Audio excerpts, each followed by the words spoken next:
Kaya support po natin si Alexi Brooks mga kabosing sa kanyang journey at syempre maraming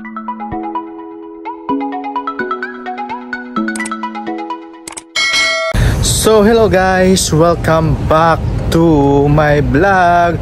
So for today's video nga mga kabosing, ang pag-uusapan natin ngayon ay ang Miss Eco International 2025 na kung saan lumalaban na ngayon ang pambato natin na si Alexi Brooks. At syempre andito ako ngayon sa Aliwan, Hamala mga kabosing. So papunta na ako ngayon ng duty, kaya magbablog muna ako ngayon para sa Miss Eco International. So here is the video of Alexi Brooks mga kabosing, na kung saan ini-enjoy talaga ni Alexi Brooks yung kanyang laban doon sa bansang Egypt, na sobra talagang na-amaze yung mga contestant. At syempre napaka-friendly talaga ni Alexi Brooks mga kabosing when it comes sa kanyang mga pinakita talaga na pagka-friendly niya, at very natural talaga yung galawan ni Alexi Brooks. At syempre thank you for the raising our flag Alexi Brooks, na naging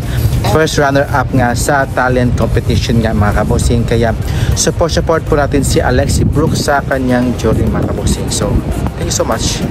Kaya support po natin si Alexi Brooks mga kabosing sa kanyang journey. At syempre maraming salamat po sa panonood ko sa aking maikling vlog mga kabosing. At thank you so much mga kabosing. At ayan,